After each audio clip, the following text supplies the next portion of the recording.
Hello बच्चों, देखते हैं अगला क्वेश्चन। हमने अदिला विधि के द्वारा भी पिछले वीडियोस में देखा कि कैसे ख्याति की गणना करते हैं। 30 नंबर क्वेश्चन देखते हैं। रंजना और हिमा एक व्यवसाय में साझेदार थी जिनकी पूंजी क्रमशः 1 लाख रुपये और 82,000 रुपये थी। अब यहाँ पे पूंजी जो है दो अलग अलग दिए हैं, दो अलग अलग साझेदार हैं। पहले एक ही दी होती थी पूंजी, यहाँ पे अलग अलग दिया गया है 1 लाख रुपये और 82,000। दोनों को जोड़ के हम पूंजी बनाएंगे, विनियोजित पूंजी। रंजना ने लगाया 1 लाख रुपया और 82,000 लगाया हिमा ने, तो दोनों को जोड़ के हमारा व्यवसाय में विनियोजित पूंजी निकल जाएगा। बाजार में ब्याज की दर 15% थी, सामान्य लाभ की दर यहाँ पे 15% दिया गया है। मतलब विनियोजित पूंजी में वो लोग 15% एक्सपेक्ट किए थे कि हमको लाभ होगा, ब्याज मिलेगा एक साल में। देखते हैं उसको अधिलाभ मिलता है और कितना मिलता है। रंजना और हिमा प्रत्येक का वेतन 10,900 रुपया था। प्रत्येक का वेतन 10,900 रुपया था, तो वास्तविक औसत लाभ निकालने के समय हम माइनस करते हैं वेतन को औसत लाभ में, तो हमारा वास्तविक औसत लाभ निकलता है। रंजना और हिमा प्रत्येक का वेतन 10,900 है, मतलब एक का 10,900 है तो दोनों का 21,800 रुपया होगा। ये एक जन का है, प्रत्येक का वेतन 10,900, तो दोनों का हम निकालेंगे गुणा करके 2 से, तो 21,800 रुपया आएगा। फर्म का 3 वर्ष का लाभ क्रमशः 54,600 रुपया, 65,520 और 76,440 रुपया था। 3 वर्ष का लाभ यहाँ पे दिया गया है। तीनों का एवरेज निकालते हैं कि एक साल में हमको कितना लाभ हुआ है। तीनों को जोड़ेंगे, 3 से भाग देंगे तो एक साल का औसत लाभ निकल जाएगा। हम लोग कितना इतना लाभ हुआ है, औसत लाभ निकालते हैं। औसत लाभ के बाद सामान्य लाभ की तुलना करके देखते हैं अधिलाभ हुआ है या नहीं हुआ। 3 वर्षों के औसत अधिलाभ के 2 वर्षों के आधार पर ख्याति की गणना कीजिए। 2 वर्षों के आधार पर करना है।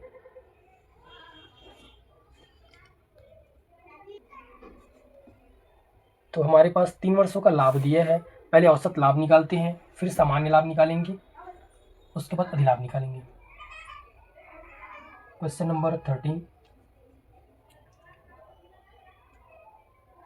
औसत लाभ का सूत्र है सभी वर्षों का लाभ माइनस हानि बटे वर्षों की संख्या।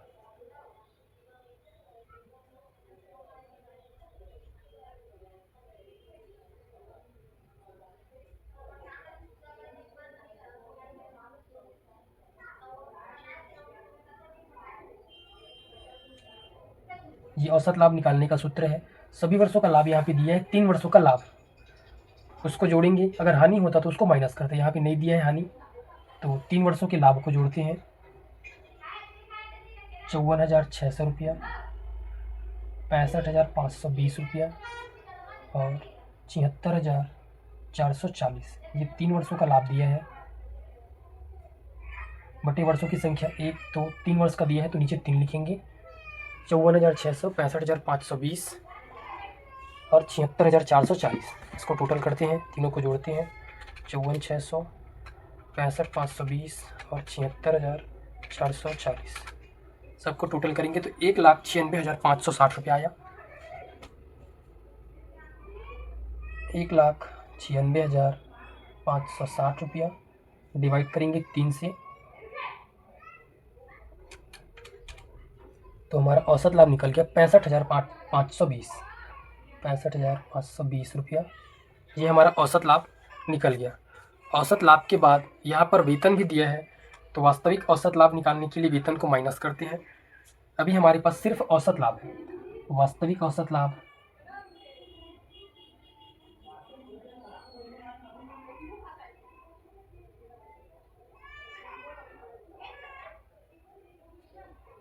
औसत लाभ में माइनस करते हैं वेतन को। औसत लाभ हमने अभी निकाला 65,520 माइनस वेतन, यहाँ पे एक साझेदार का 10,900 है, तो दोनों साझेदार का होगा 10,800 रुपया। एक साझेदार का 10,900, तो 2 से गुणा करेंगे तो दोनों साझेदार का निकल जाएगा। अब 65,520 में माइनस करेंगे 21,800 रुपया, 43,720,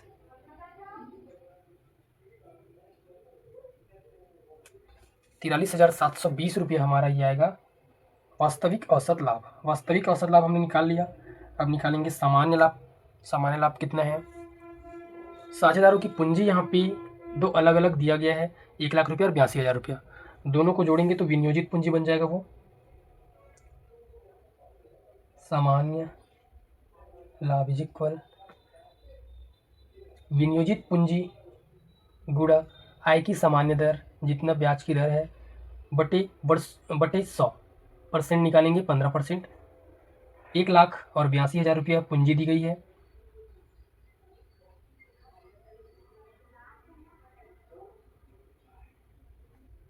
एक लाख प्लस 82,000 रुपया 1,82,000 रुपया विनियोजित पूंजी होगा गुणा दर दिया है 15%, नीचे 100।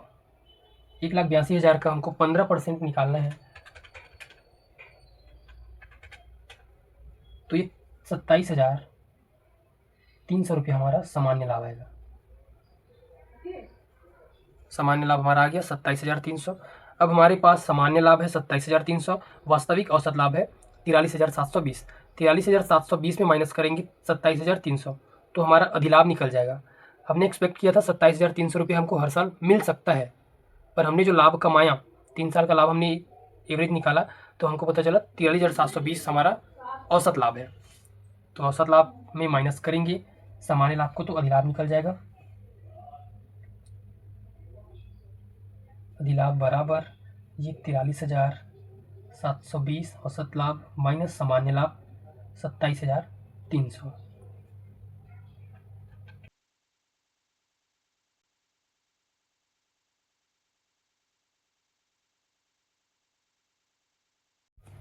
अब हमने निकाल लिया अधिलाभ। अधिलाभ निकालने के बाद हमारा ख्याति का मूल्य निकल जाएगा। ख्याति बराबर अधिलाभ गुणा क्रय के वर्ष 16,000 रुपये हमारा 16,420 रुपये हमारा अधिलाभ है।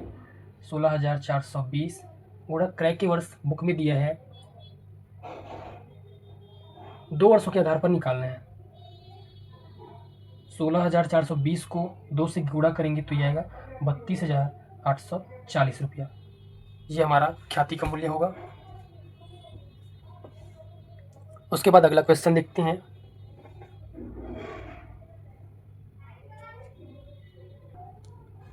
Messrs Hamilton and brothers firm का औसत लाभ 33,600 रुपये था, जिसमें 1,600 रुपये असामान्य लाभ शामिल है। किसी औसत लाभ में अगर असामान्य लाभ शामिल है तो उसको माइनस करते हैं, असामान्य हानि है तो उसको प्लस करते हैं। बहुत सारे समायोजन हैं जिसको वास्तविक औसत लाभ की गणना में शामिल किया जाता है। क्वेश्चन पीछे दिया है रूल्स में, वास्तविक औसत लाभ की गणना में किन किन मदों को प्लस या माइनस किया जाता है। ये अंतिम स्टॉक के अधिमूल्यांकन की राशि 10,000 रुपया, प्रारंभिक स्टॉक का अधिमूल्यन, कम मूल्यांकन, ये सब वास्तविक औसत लाभ की गणना में शामिल किया जाता है। पीछे रूल्स में दिया, एक बार आप देख लेना। 1,600 रुपया असामान्य लाभ शामिल था, असामान्य लाभ को माइनस करते हैं, अगर ये हानि होता तो प्लस करते हैं।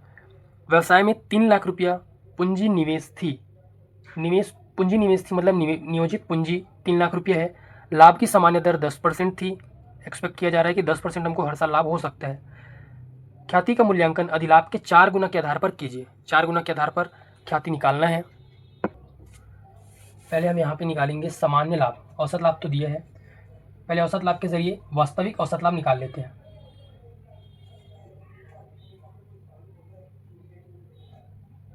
वास्तविक औसत लाभ इज इक्वल औसत लाभ माइनस असामान्य लाभ। असामान्य हानि होता तो ये प्लस होता। औसत लाभ यहाँ पे दिया है 33,600 रुपया।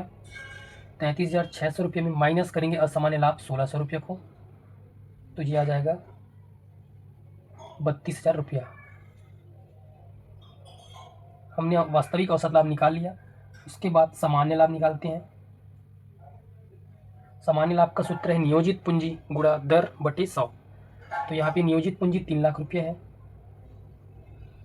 3 लाख का हमको 10% निकालना है। 3 लाख का 10% निकालेंगे तो ये आएगा 30,000 रुपया। हमने सामान्य लाभ निकाल लिया, वास्तविक औसत लाभ निकाल लिया। अब हमारा अधिलाभ निकालेंगे। सामान्य लाभ हमको 30,000 रुपया हुआ। हमने 10% एक्सपेक्ट किया था हर साल, तो 30,000 रुपया हमको मिला।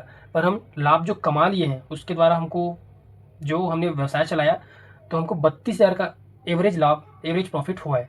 एक साल में 32,000 रुपये का प्रॉफिट हुआ है और हमने एक्सपेक्ट किया था 30,000 हमको होगा, तो 2,000 रुपया ज़्यादा मिला, 2,000 ज़्यादा मिला, वो होगा हमारा अधिलाभ। तो अधिलाभ निकालने का सूत्र है वास्तविक औसत लाभ, वास्तविक औसत लाभ माइनस सामान्य लाभ। तो 32,000 में हम माइनस करेंगे सामान्य लाभ 30,000 को, तो हमारा ये 2,000 रुपया अधिलाभ निकल जाएगा, 2,000 रुपया। अब अधिलाभ के द्वारा हमको ख्याति निकालना है, तो ख्याति का सूत्र है अधिलाभ गुणा क्रय के वर्ष, या कितने वर्ष का अधिलाभ का कितने गुना निकालना है, नीचे दिया है 4 गुना के आधार पर। तो 2,000 गुणा 4 गुना निकालना है, तो ये 8,000 रुपया हमारा ख्याति की राशि होगी। अधिलाभ के द्वारा ऐसे बनेगा ये क्वेश्चन।